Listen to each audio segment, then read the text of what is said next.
We Infuse Podcast, episode number 68. Welcome to the We Infuse Podcast. My name is Amanda Brummett. In every episode, we give you a seat at the table as we talk to infusion center owners, operators, and experts so that you can get the insight you need to run a thriving practice. In this episode, we talk with Ben Neuberg, Chief Executive Officer of Thrivewell Infusion. Ben shares how his mother's own journey inspired them to create an infusion center where they put patients first.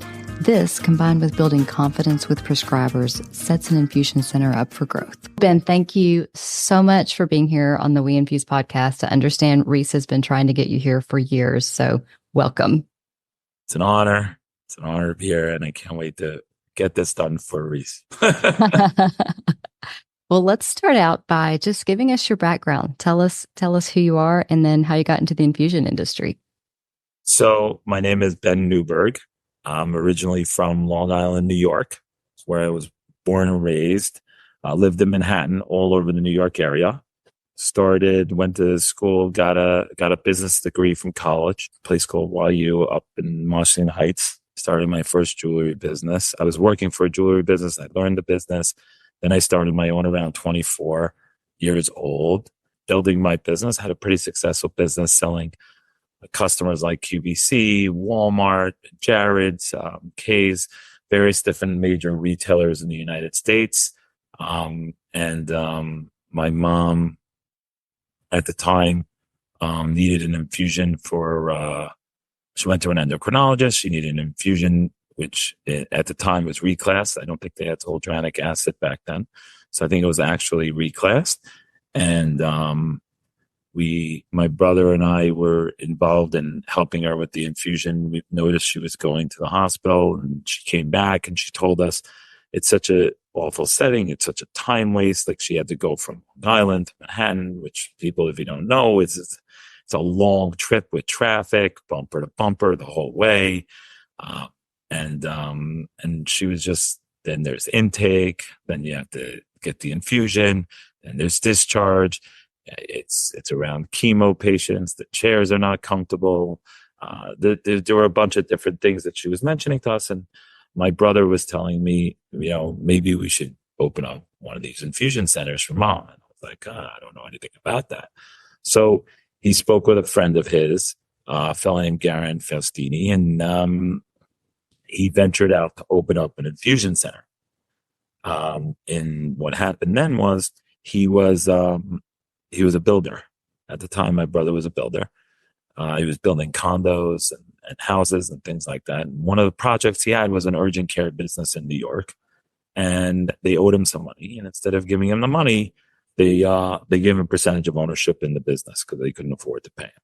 So he said, okay, this center in Brooklyn is underperforming. I'd like to build I'd like to build a mini infusion center there. Literally for her. Yeah. Amazing. And that was the whole focus was for her. So he builds the infusion center, and the next day, a woman from across the street comes over because there's a sign in the window. A woman from across the street comes over with a medication. She's on a medication called Ocrevus, and comes to the front desk and says, "You do infusions. I see you guys are open now. I'm on a medication called Ocrevus. I don't want to go to the city anymore. Can I come to your infusion center for that?" So my brother goes, let me ask Dr. Sengupta, who we linked up with, who their friend made an intro to, and we are now extremely close friends with Dr. Sengupta and partners, but mainly we are friends first, always. He's like a brother to us. And he spoke to Dr. Sengupta, and Dr. Sengupta was like, yeah, we could do this infusion, no problem. So we set out to do that again, that infusion. The next thing happened is he had to learn how to purchase these medications and get all this stuff. And my brother just started educating himself on that, how to get, proper credentialing and all the necessary background work you need to do to open up an ambulatory infusion center. And in doing that, my mom now had an infusion center to go to. So then she went to a rheumatologist. She needed Orencia, which is a common infusible medication by a rheumatologist. We do a bunch of that. And she came in, and we had chairs. We had different types of setups so that it looked gorgeous. My mom didn't like the chair. She got cold during infusions. We customized the chairs with heat settings. We did different things as my mom being patient zero, patient number one for our centers.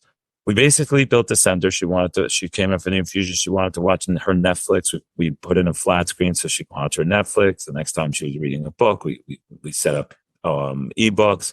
And again, this is in the back of an urgent care. So that was towards the end of 2018.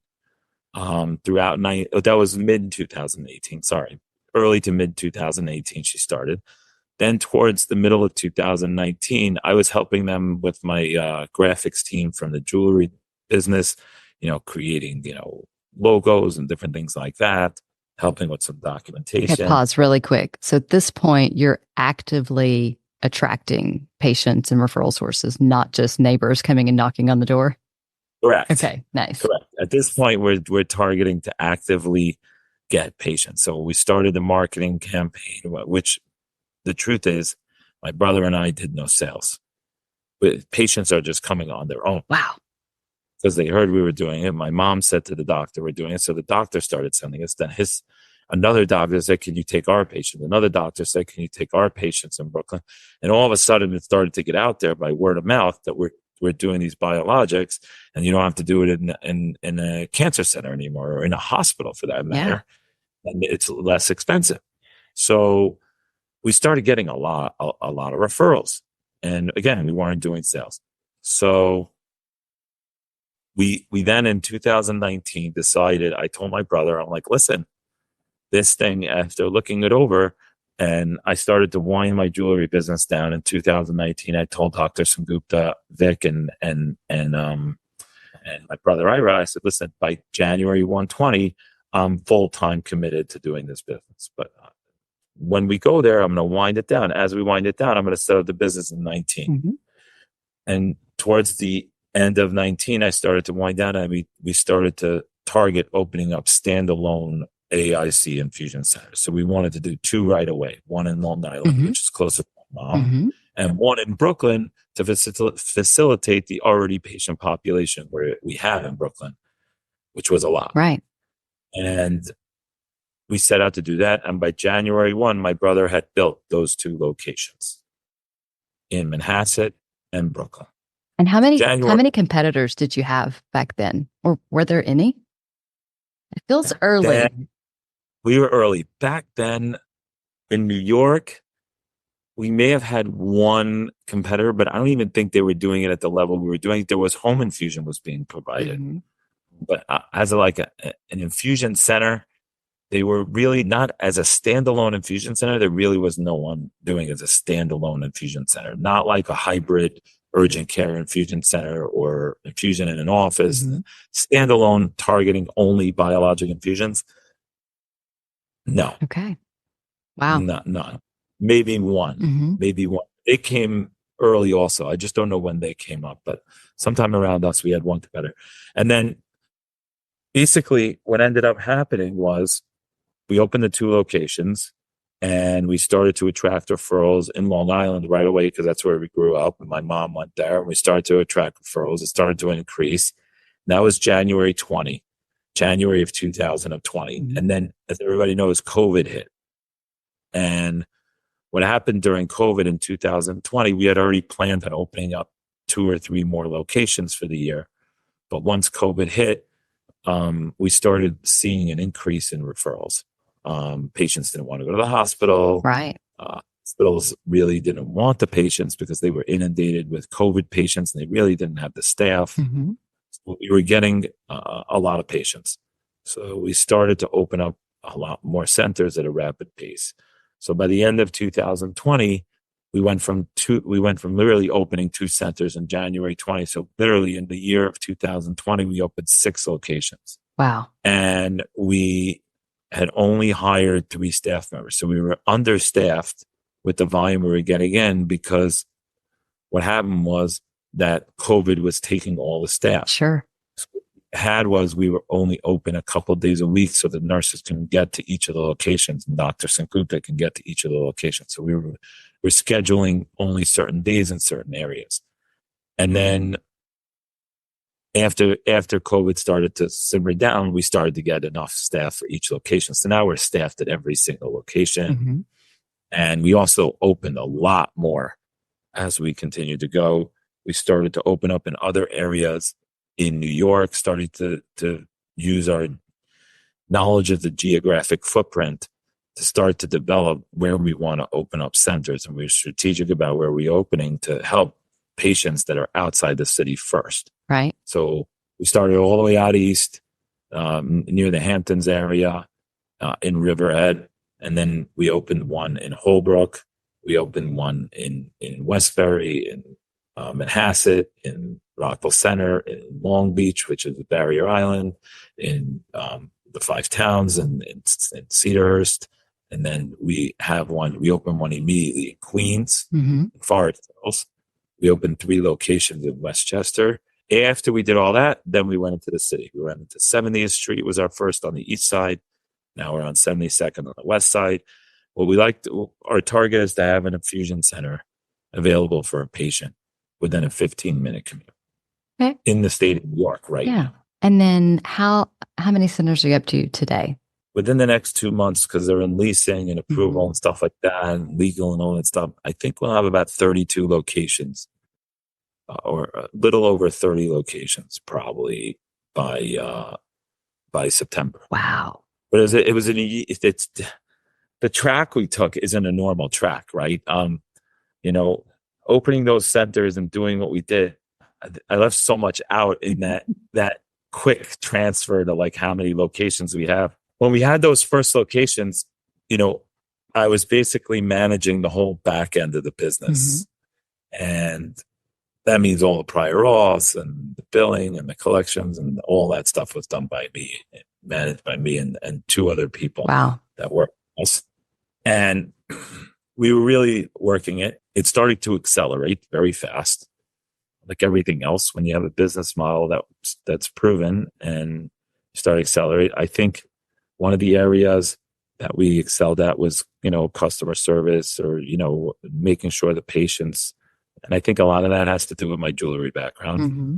but we really focused on our motto as patient first. So we take every single patient, don't turn away a patient, and we put them first and foremost over anything else. Their needs are priority in our location, in our center. So we really look to take care of the patient first and foremost, and everything ancillary to that, whether they have a Medicaid or Medicare, we find a way that a patient can get help, whether it's in our center or triaging a patient to a location that's their insurance or they can be treated. We will make sure that patient gets treated. Oh, wow. And I'm sure your referral sources love that because all they have to do is send the patient to Thrivewell. They'll figure it out. That's pretty much what happened. Exactly. So once that started to happen, the referral sources increased at a rapid pace. It's not easy. Mm-hmm. It's a very hard thing to do because there are a lot of costs involved. Mm-hmm. And we just continued on, taking care of the patient first and foremost, creating an environment that is comfortable, that has caring, that's compassionate towards the patient, that creates the convenience side for the patient. And then obviously cost is important, and it keeps the costs down for the patient. So they don't have any of those facility fees that you would see coming out of a hospital network or a cancer infusion center adjacent to a hospital network. And that was one of the areas that we saw in New York specifically that a lot of patients were going to, and they were treated in a cancer center. And those traditional centers of like, a nurse in the middle, and then they have a big round room. So, yeah. And then we just continued doing it. My mom was getting her treatments, mm-hmm. and then my mom needed a surgery on her back. She needed these rods put in her back, and it was like a 14-hour difficult surgery. She got the surgery. She recovered a year later, and then she was diagnosed with pancreatic cancer, stage 4, and she passed away about 19 months ago. Oh. Yeah, so that was a tough thing for all of us. My nephew works in the company. Uh, my nephew works in the company. He's actually really good at what he does. He runs our specialty division. Mm-hmm. So we really go by Thrivewell. It's not a company, it's a family, Mm-hmm. because everyone who works for us has our cell phones, and we're available 24/7 for anything they need. We have now probably over 100 employees Wow. in that short time frame, and we're still hiring. We keep hiring. Uh, You're doing a great pitch to come to work for you, by the way. I know we keep hiring and we keep growing, and I'm trying to like keep up. But it's interesting, starting a business, being an entrepreneur in the jewelry business, and then being entrepreneurial in this business. There are a lot of words that are thrown around that in business people throw them around, but they don't really know what entails to get there, right? There's growth, there's scale, there's all these different words, but there's a lot of things, the systems and processes that go around it, and how you implement them, and how you make the transition out of an entrepreneurial view into those strategies. And all of that stuff was very complex throughout that time frame to institute into our systems. And one of the things that I see that we do really well is that we have that great connection with our staff, Mm-hmm. because we really look at them as very important and vital to each person that works for us has a major vital part to making that patient's journey successful. Yeah. And outcomes are the most important thing. So keeping patients adherent to their treatment cycle, everything along those lines is really important. Yeah. Do you feel like your origin story and your mom's experience, do you feel like that you've been able to pull that into all 32 centers you're opening, and that same culture of putting the patient first? Yeah. So we definitely have that. That is, it runs through every single person in every single location. A lot of the patients know our stories. I sit down with patients. Well, I don't really go into all the centers because I can't be in all centers at all times. Sure. But there are in the early on, I used to deal with a couple of patients and help them fight insurance or help them understand their insurance Mm-hmm. benefits. Like a lot of the times, the Medicare Advantage patients, those were the most complex patients to talk to because they really don't even know what they signed up for. Right. A Medicare Advantage patient, a lot of the times I wouldn't say misled, but they're offered opportunities that they think are beneficial for their treatment, for their health care and their financial needs. But they're maybe joining something that's not advantageous for their current healthcare situation, and maybe advantageous for what the overall population is looking for. Right. So if a Medicare Advantage advertises free dental and free vision, right? But your out-of-pocket expense could be upwards of $25,000, $20,000, and it doesn't cover your biologics or infusions. The admins, you're going to get stuck with a large part of that bill. So, I feel like patients sometimes don't read the fine print or don't ask those difficult questions because not that they don't, they just aren't aware of it. Right. And I think that's one of the areas I see where we have an education department for patients. So we go over their benefits with them so they understand it a little better. Right. That's awesome. That was one of the areas that I dealt with patients a lot on the phone. Yeah. What about you guys have grown so fast. You're an industry leader in 5-6 years in practice. What? So Reese says Reese said that. He said it. Okay. And I think Reese is able to make that statement. Listen, I'll tell you right now, we grew up with no titles. All the businesses we did, we never really sought after or searched for a title. We never had a title. Our titles were given to us by Dr. Sengupta when we walked into a meeting with a hospital network, and he started handing out our cards saying, "This is our CEO, Ben, and this is our COO, Ira." We didn't even know. We didn't even know he had a title. That's the best way. Go ahead. So continue on Yeah, with your so question. I've got a good feel for how it works with patients, and I can see why patients pick you over and over again. What about your referring physicians and providers? What advice would you give for attracting those people and then nurturing those relationships? I think the attraction of a doctor is really about confidence. The practices, doctors, they're for if look, our motto of patient first resonates Mhm. with anybody we speak to. When we talk to anybody, it just comes out in our conversations. You can see it in our face how we care so much about patients from top to bottom. And a doctor recognizes that on their own. Their staff recognizes that on their own. So I believe that it's mainly about one thing and one thing only. If you can create that confidence, then that confident feeling the doctor has about sending his patient to your our center, I'll just use our center, that confident feeling they have, it stays with them. So, that's one area, and probably the most important area that I can say when it comes to dealing with the prescribers and them sending referrals. You have to build that confidence, and it won't come overnight. It comes through working with patients and taking the burden off of the doctor's office and their administrative staff. It's a very complicated answer. It's more of how do you do it and what kind of situations you're dealing with individually on a day-to-day basis. Right. Yeah, I definitely agree with that. And I also think that if you do that well, you create that confidence, those word of mouth referrals are going to happen because these prescribers all talk to each other. Their nurses move offices, their referral coordinators, and their patients talk to them. You don't even have to Absolutely. market. Absolutely. Hmm. I'll tell you right now, we have patients from other patients, a lot of them. Yeah. We have patients from other patients.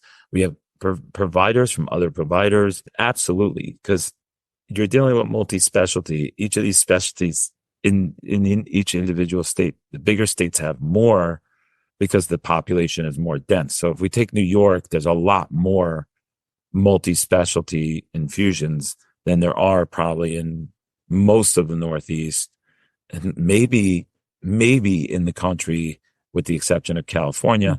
But there are a lot of infusions. Yeah. There are a lot of infusions done every day. So here, I think that network, just like our infusion network that we have, that Reese and Brian, we infuse, this infusion network that's building is kind of close knit, where I kind of know other people who run infusion centers. We know each other. Mhm. We've spoken. We speak about industry related things that might be beneficial for us as a group, and mainly for the patient, and how we can provide better care for the patient, what things we can do together as a group, maybe to help on policy and different things like that. I have my own thoughts on that whole thing. Yeah. If you have a pool of rheumatologists, they talk because they're talking about their craft, their space, their specialty.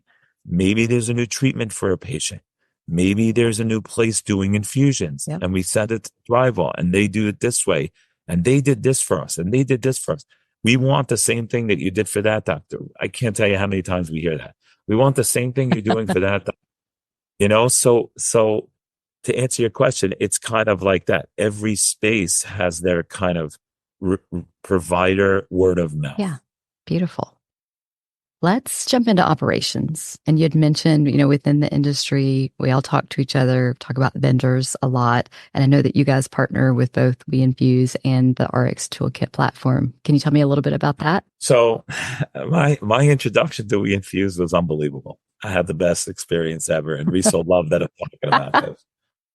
I called Reese up one day when I started to evaluate my brother's vendors that he had chosen, and his friend guided him, and our friend, a good friend of ours, Garen, guided us. I'll never forget it. I call him up and I'm like, listen, Reese, this call is going to be short. I'm evaluating all of our vendors. I don't know if you make the cut. We'll figure that out. And that's literally how the call went. He said, until today, he'll probably tell you, I got this call from this guy, Ben. I don't know what happened. But in the end, we started working with We Infuse. And we started, I believe, we added a lot of value to WeInfuse early on. And I believe they would say the same thing. But I think WeInfuse is so vital in what they do for infusion services. I think their software is a very well structured software for infusion therapy. Every business as a whole, not just softwares, every business looks to increase output and efficiency. And they're always looking to increase output and efficiency, even if they try to put it forward. Sometimes we push them a little harder on something. I would venture to say we brought some ideas their way in the past. I know we've been involved in a lot of betas with them growing in the WeInfuse part. And their betas have turned out to be great for us on outputs and developing certain, efficiency modeling and things like that we're trying to accomplish from the WeInfuse software, which is really a great tool for anybody who is looking to do infusion therapy and is looking at EMRs. I would probably recommend WeInfuse as number one. As a close second, I don't think there is. So I would probably stick with WeInfuse on that. They have a lot of hard stops within their software that make it safe financially for a provider or an infusion center. And then the RX Toolkit integration was just a fantastic integration. Prior to them, the RX Toolkit integration, I will tell you this, we were using our RX Toolkit independently. Really? Yes, we were one of the adopters of RX Toolkit and WeInfuse as vendors independently, vendor partners independently. And when they did the integration, I was on the phone with Reese right away. And I said, I want to be on the beta. And I was aggressive with it. Me and my team, Farah and everyone else was on aggressively trying to be one of the beta testers for it. And we were. And we love it.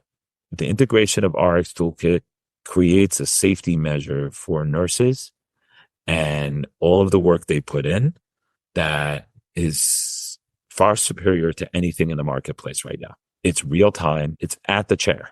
So if a nurse is documenting and they want to check something on the label and the protocol, it is literally in that patient's note, that specific lookup and right to that specific medication based on dosing and everything. It's a really fantastic addition to the WeInfuse software.